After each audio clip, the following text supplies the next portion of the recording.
नमस्कार मित्रों।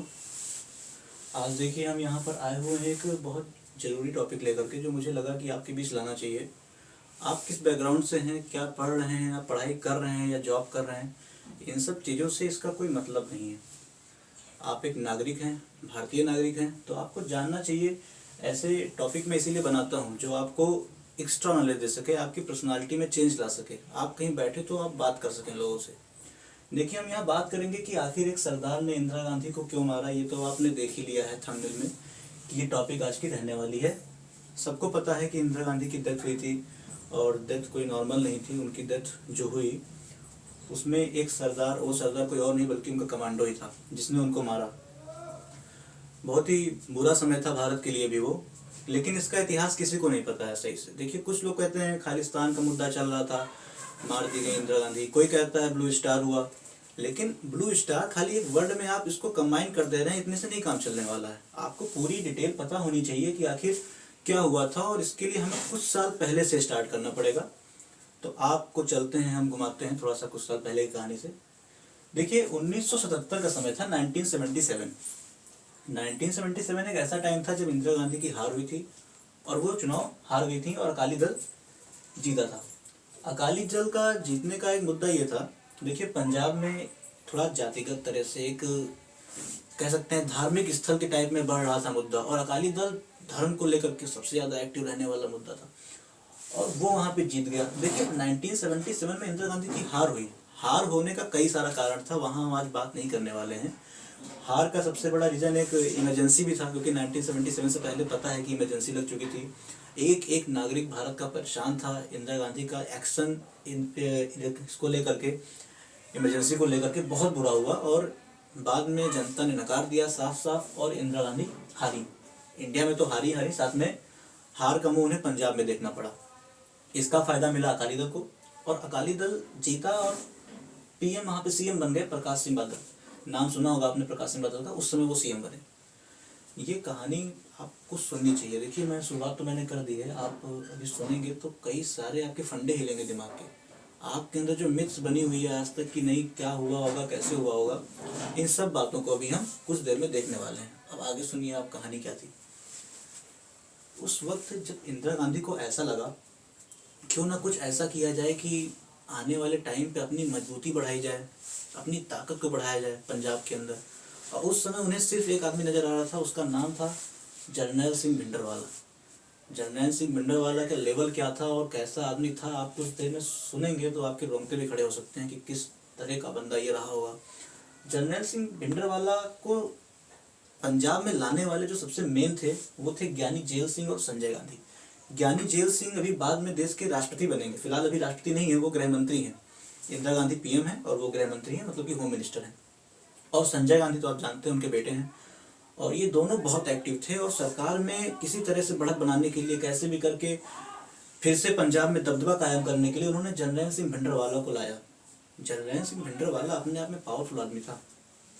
उस समय तो पावर उसकी कम थी, पावर अभी आगे क्या होने वाली आप समझ जाएंगे आने वाले 2 से 4 मिनट के अंदर। जर्नैल सिंह भिंडरवाला जब आया, अब देखिए यहाँ समझना है कि भिंडरवाले की समस्या क्या थी। देखिए, सिख 2 तरह के थे, एक निरंकारी सिख होते हैं और एक जाट सिख होते हैं। निरंकारी सिख वो हैं जो गुरु गोविंद सिंह के बाद अपना गुरु ग्रंथ साहब को ही अपना गुरु मानते हैं, जबकि कुछ ऐसे सिख भी होते हैं जो कहते हैं नहीं, हम मानेंगे, गुरु बनते रहते हैं, एक से एक गुरु बन गए हैं। आप एक से एक रॉक स्टार गुरु देखेंगे आज तो हो रहे हैं, वो सारे गुरु इन्हीं से आ रहे हैं, बैकग्राउंड से। अब एक समय की बात आपको बताऊं कि इंदिरा गांधी ने इतना पावर दिया, इतना पावर दिया, हर तरफ से इनको सेव किया भिंडरवाला, क्योंकि आप जाओ और वहां पर अकाली दल को इतना कमजोर कर दो कि आने वाला अगला इलेक्शन हम ही जीते, हमारे अलावा कोई वहां पे ऑप्शन ना रह जाए। ये काम उस समय एक ही आदमी कर सकता था, उसका नाम था जर्नैल सिंह भिंडरवाला, क्योंकि सबसे एक्टिव पर्सन उस अपोजिशन में था अकाली दल। अकाली दल डरा हुआ था क्योंकि इसकी ताकतें लगातार बढ़ती जा रही थी। सेंट्रल से भले इंदिरा गांधी नहीं थी, लेकिन ताकत तो उसको मिल रही थी। कांग्रेस पावरफुल सत्ता में थी, उस समय ताकत में थी। एक कहानी मिलती है, मैं कल पढ़ रहा था एक बुक कुलदीप नैयर की। तो कुलदीप नैयर एक बहुत बड़े पत्रकार हैं, मैंने उनकी बुक पढ़ी, तो उसमें उन्होंने लिखा हुआ था कि कुलदीप नैयर लिखे हुए हैं कि मैं बैठ करके जर्नैल सिंह भिंडरवाला से बात कर रहा हूँ, और उसी बात के बीच में स्वर्ण सिंह आ जा रहे हैं। सरदार स्वर्ण सिंह को भी आप जान रहे हैं कौन है। सरदार स्वर्ण सिंह का नाम किसी से छुपा नहीं हुआ है। वो विदेश मंत्री थे उस समय, इंदिरा गांधी जब पीएम थी। और वो आते हैं, जनरैल सिंह भिंडरवाला का पैर छूते हैं और उसी समय कुलदीप नैयर कहते हैं कि मैं अपनी कुर्सी से खड़ा हो गया जिससे कि मैं बैठने की जगह दे सकूं, आखिर भाई विदेश मंत्री हैं वो। लेकिन स्वर्ण सिंह ने उस समय सिर्फ इस बात में भलाई समझी कि उनके सामने कुर्सी पर नहीं बैठना है, बल्कि जनरल सिंह भिंडरवाला के सामने वो जमीन पर बैठ गए। आप इस बात से सोच सकते हैं कि इस बंदे की ताकत क्या रही होगी और ये बंदा कितना पावरफुल रहा होगा कि जिसके सामने देश का विदेश मंत्री जमीन पर बैठना अच्छा मानता था, कुर्सी उसको नौबत नहीं हुई कि कुर्सी बैठ सके। और जनरल सिंह भिंडरवाले ने उसको एक बार भी कुर्सी बैठने के लिए नहीं कहा, और वो तो उसका एटीट्यूड था, ऐसा होना ही चाहिए। इतना पावर बढ़ा, पावर बढ़ते बढ़ते एक ऐसा टाइम आ गया कि अकाली दल की ताकतें घट गई और सारी ताकत सिर्फ एक इंसान के बीच में आ गई, वो था जनरल सिंह भिंडरवाला। 1980 का समय था, अकाली दल हार गया क्योंकि ताकतें बढ़ गई थी। जनरल सिंह भिंडरवाला की सारी ताकतें लगा दी, झोंक दी। पंजाब में बुरी तरीके से अकाली दल हारा, जो कि पहले जीत रहा था। 1980 में अकाली दल हार तो गया। उसके बाद देखिए 9 सितंबर आया। 9 सितंबर को जगत नारायण की हत्या। देखिए जगत नारायण भी निरंकारी रूप से आते थे, पॉपुलर लीडर थे वहाँ के, पॉपुलर थे, उनकी मान्यताएं थी, धार्मिक लोग मानते थे, और इसकी हत्या करा दी गई जगत नारायण की। जगत नारायण की हत्या अपने आप में बहुत बड़ा एक शब्द था, जो कि आप समझ सकते हैं कि पंजाब में ऐसे व्यक्ति का हत्या कराना जो कि वहाँ का धार्मिक और राजनीतिक व्यक्ति रहा होगा, उसकी हत्या इतना आसानी तो नहीं है, लेकिन कराने वाला जनरल सिंह भिंडरवाला था, ऐसा कहा गया। और हाल ही में 15 सितंबर, मतलब उससे 6 ही दिन के बाद भिंडरवाला की गिरफ्तारी भी हो गई। पकड़ लिया गया, गिरफ्तारी आनंद फानंद में कर ली गई। उसने भी पकड़वा दिया खुद को कि जानता था कि मुझे ज़्यादा देर तक कोई जेल में रख नहीं सकता है, और ऐसा ही हुआ। उसे कुछ ही दिनों में 1-2 दिन के अंदर ही ज्ञानी जैन सिंह ने रिहा करवा दिया। सेंट्रल से पूरा सपोर्ट किया, ज्ञानी जैन सिंह को सपोर्ट मिला, क्योंकि आप जान रहे हैं कि 1981 तक सरकार आ चुकी थी इंदिरा गांधी की। 1980 में इंदिरा गांधी फिर से देश की पीएम बनी। देखिए आपको इनका क्या फायदा मिला। 1977 में इतनी बुरी हार के बाद 3 साल के अंदर ही इस भिंडरवाला ने पीएम पेश करवा दिया। पीएम, इतना पावर इस बंदे के अंदर था कि इसने फिर से तख्त पलट करके इंदिरा गांधी को पीएम बनाया। और अब 1981 में अगर वो जेल जाता है तो आपको लगता है कि मदद नहीं करेंगे इंदिरा गांधी? पूरा सपोर्ट हुआ, भिंडरवाला जेल से छूट गया। छूटने के बाद उसने भी एक अलग तरह की मांग शुरुआत की, खालिस्तान। पंजाब को खालिस्तान बनाने की मांग बहुत दिन से चल रही थी। इसको बड़े मोर्चे पे लाने का काम किसने किया? वो भी इंसान जनरल सिंह भिंडरवाला ही था। इतना बड़ा ओपिनियन बनाया, इतने बड़े तरीके से इस मामले मुद्दे को लेकर आया कि हर तरफ हल्ला हो गया, खालिस्तान की बात उठ गई। और इतना ताकतवर ये बंदा हो गया कि अब इनके सामने इंदिरा गांधी भी छोटी लगने लगी थी। आप कह सकते हैं कि इन्होंने अपने पैर पे खुद ही कुल्हाड़ी मार ली। जिस इंदिरा गांधी ने समझा था कि भिंडरवाला उनकी कठपुतली बन गया है, आज उसने इंदिरा गांधी को अपने हाथ का कठपुतली बना लिया था। वो जेल जाने से पहले छूट जाता था। उसके पीछे विदेश मंत्री, गृह मंत्री आगे पीछे घुमा करते थे, जिनके दावे लिए जाते हैं, जिनकी ताकत पे दम दिखाया जाता है, वो उसके आगे पीछे घूमते थे। जिसके सामने कोई जमीन पर बैठ जाता था। इस पावर के बाद भी रुका नहीं वो। आप देखिए उसने आगे क्या किया। हुआ क्या, देखिए वहाँ पे सरकार बन गई थी कांग्रेस की। वहाँ भी बादल सिंह जी जो थे वो तो हट गए और नए बने वहाँ के जो सीएम बने थे दरबारा सिंह नाम था इनका, सीएम बने पंजाब के। और हुआ क्या, उसी बीच में कुछ मुठभेड़ हुई और उस बीच में डीआईजी की हत्या। सोचिए आप, भिंडरवाला के सामने जो भी आता था उसको कहीं ना कहीं हार का सामना तो करना ही पड़ता था, और वही हुआ डीआईजी के साथ। आप डीआईजी समझ सकते हैं कितनी बड़ी पोस्ट है। डीआईजी साहब की मौत हो गई, उनकी हत्या कर दी गई और गुरुद्वारे के बाहर उनकी लाश पड़ी हुई थी। मारने वाला कोई और नहीं बल्कि जनरल सिंह भिंडरवाला ही था। कई जगह तथ्य ऐसे मिलते हैं। डीआईजी की हत्या भी भिंडरवाले ने करवा दी, और आप चौंकेंगे, आपके रोंगटे भी खड़े हो सकते हैं कि उनकी हत्या करके उनकी लाश बाहर फेंक दी गई। और किसी भी पुलिस के अंदर इतनी हिम्मत नहीं थी कि उसकी लाश जाकर के उठा ले। वहां कोई नहीं खड़ा था, सिर्फ लाश पड़ी थी, और इतना सबको लग रहा था कि मारने वाला जनरल सिंह भिंडर के आदमी है। किसी की हिम्मत नहीं हुई कि डीआईजी जैसे बड़े पोस्ट के इंसान की हत्या हो गई है और उसकी लाश को उठाकर सिर्फ ले आया जाए। इतनी भी करने की किसी की हिम्मत नहीं थी उनके सामने। आप सोच सकते हैं क्या कद रहा होगा उसमें जनरल सिंह भिंडरवाले का। उसी बीच में तब आपको मैं बताता हूँ हुआ क्या था। जब इनकी लाश पड़ी हुई थी, कोई उठा नहीं पा रहा था, 6 से 8 घंटे बीत गए थे। फिर जनरल सिंह भिंडरवाले को दरबारा सिंह ने फोन किया, जो कि सीएम थे। आप सोचिए एक बार, मुख्यमंत्री फोन करता है, पंजाब का मुख्यमंत्री पंजाब के एक बंदे को जो कि इतना ताकतवर हो गया था कि उसको फोन करता है और पूछता है कि अगर आपकी परमिशन हो तो हम इनकी लाश उठा लें। वो इनसे ये पूछ रहा है कि अगर आपकी परमिशन हो तो हम इनकी लाश उठाएं। आप क्या चाहते हैं? उसने कहा कि ठीक है उठा ले। ये शब्द थे उसके, उसने कहा उठा लो। उसके बाद पुलिस गई है, उसने डीआईजी की लाश को उठाया है, कोई केस नहीं हुआ। लेकिन इंदिरा गांधी इतना समझ चुकी थी कि अब अपने हाथ में ताकत लेनी पड़ेगी, अगर इसको हराना है तो खुद के हाथों में ताकत ले करके तभी इनको हम कम्पीट कर सकते हैं, वरना एक ऐसा दिन आएगा कि इंदिरा गांधी भी इनके कठपुतली बनकर रहेगी। सीएम तो बन ही चुके हैं, आप देख रहे हैं। पीएम को डर था क्योंकि इंदिरा गांधी इतनी आसानी से किसी के अंडर में नहीं आने वाली थी। उन्हें लगा कि पंजाब को पूरे तरीके से अपने अंडर में लेना पड़ेगा, और देश का बदलता हालात देख करके, क्योंकि खालिस्तान की मांग लगातार उठ रही थी, ये मुद्दा था ही। उधर जर्नैल सिंह भिंडरवाला भी अपनी तरफ से ताकत झोंके जा रहा था, अकाली दल कमजोर पड़ चुका था। इंदिरा गांधी ने बड़ा डिसीजन लिया और 1982 इसके बाद ही तुरंत जैसे ही ये हत्या हुई उसके अगले ही दिन उन्होंने राष्ट्रीय शासन लगा दिया।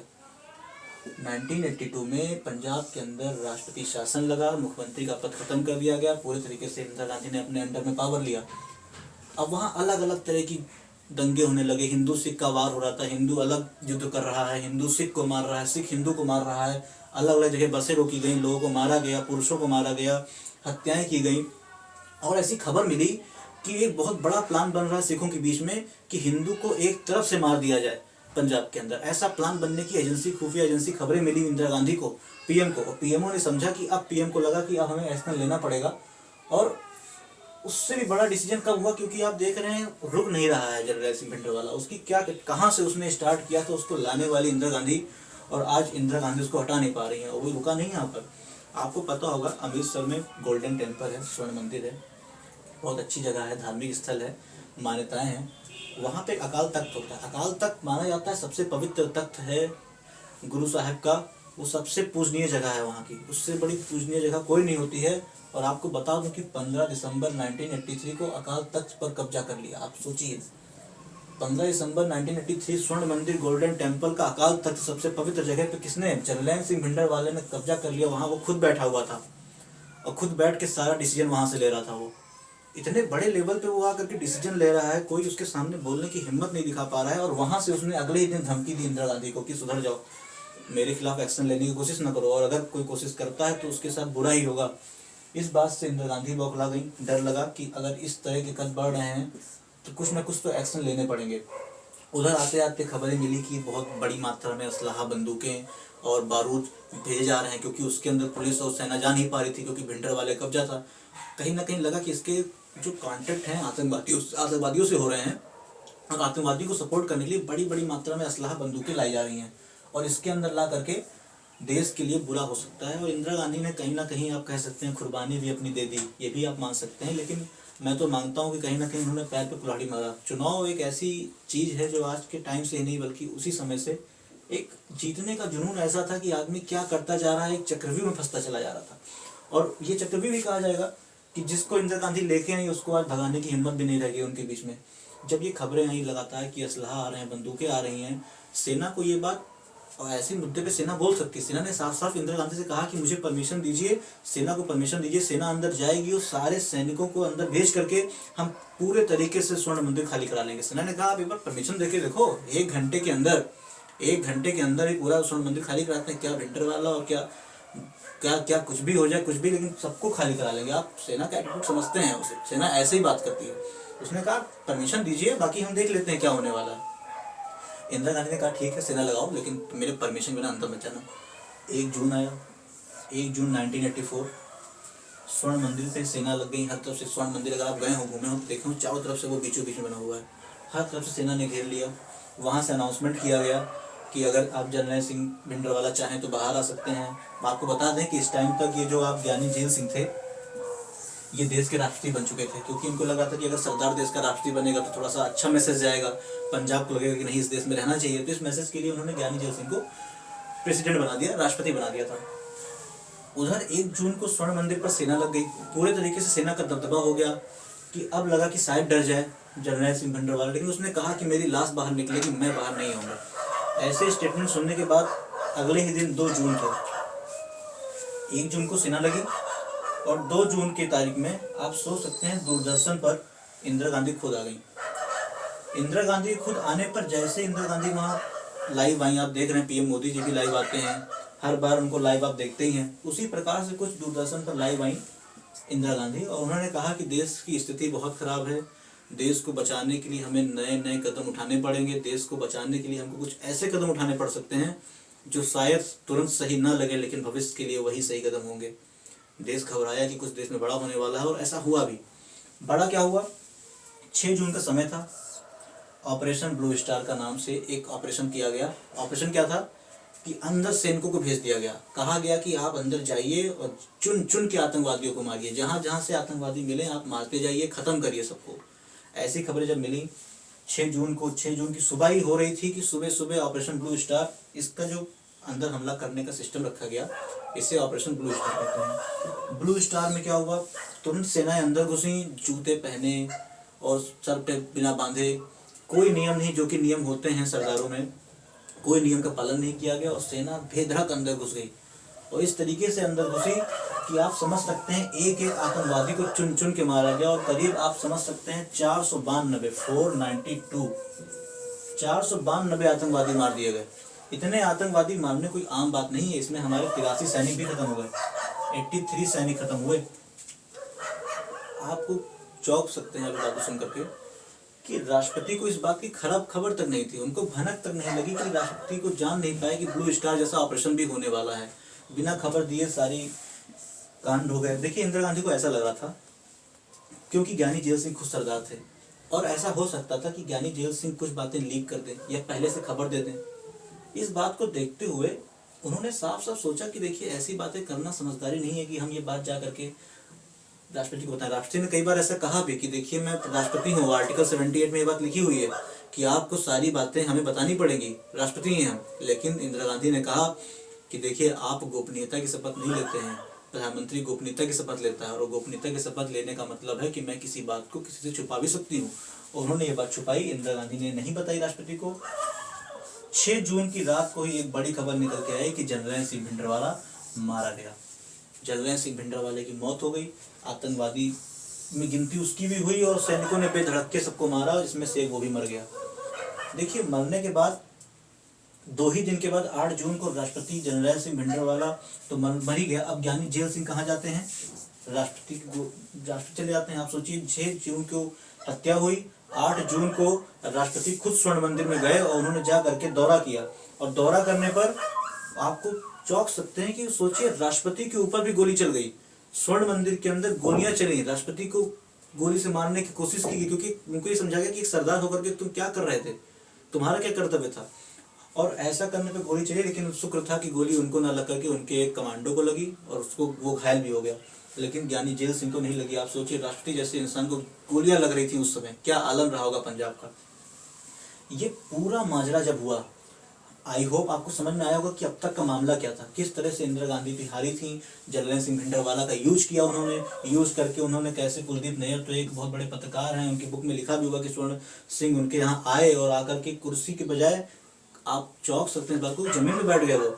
इसके बाद अकाली दल 1980 में आया। 9 सितंबर को जगत नारायण की हत्या किस तरह कर दी गई, भिंडरवाला गिरफ्तार हुआ लेकिन सरकार सपोर्ट में थी, खालिस्तान की मांग हो रही थी, राष्ट्रीय शासन भी लगा दिया गया जब हत्या डीआईजी की हुई। फिर किस तरह से हिंदू सिख झड़प भी हो रही थी, अकाल तख्त पर कब्जा कर लिया गया, इंदिरा को चेतावनी भी दी गई, स्वर्ण मंदिर में सेना घुसाई गई, दूरदर्शन पे भी सबका पूरा कमेंट हुआ, ऑपरेशन ब्लू स्टार चलाया गया, राष्ट्रपति को खबर भी नहीं हुई। आप सब बातों को देखिए, और इन्हीं सबका बदला लेने के लिए आखिर वो दिन आया जब, क्योंकि जून में ये सब खत्म हो गया था, 30 अक्टूबर 1984 एक ऐसा दिन आया जब इंदिरा गांधी सुबह सुबह बीबीसी का इंटरव्यू देने के लिए निकल रही थी, तैयार हो रही थी, और उसी समय अचानक से 1-2 कमांडो जो कि सरदार थे खड़े हुए थे, और उन्हें ऐसा लगा कि हमारे पूरे के पूरे जो मुद्दा था, पूरा मुद्दा हटा करके उन्होंने सिख धर्म को खराब किया है, सिख धर्म को खराब किया है। उनके मन में एक ऐसी मेंटालिटी भर गई, क्योंकि आप समझ सकते हैं जिस देश में, एक पंजाब जैसे राज्य में 3 साल से या लंबे समय से दंगे फसाद ही हो रहे थे, क्या मेंटालिटी रह गई होगी उस राज्य की। और उन्होंने सब दोषी माना किसको, इंदिरा गांधी को। शायद वो भी ये सोच रहे हो कि उसने अगर ये दिन ना किया होता तो आज ये समय ना आया होता, क्योंकि इतने लोग मारे गए, इतने सरदार मारे गए, और इन सब का बदला शायद उसने लिया, और उसको ऐसा लगा कि इनकी मौत से सब कुछ सही हो सकता है। और उन्होंने बदला लेने के लिए 31 अक्टूबर 1984 को सुबह सुबह उन्हें इतनी गोलियां मारी गई कि वो घायल हो गई और कुछ ही घंटों के अंदर उनकी मौत हो गई। उम्मीद करता हूँ आपको ये टॉपिक समझ में आया होगा। बहुत बहुत थैंक यू।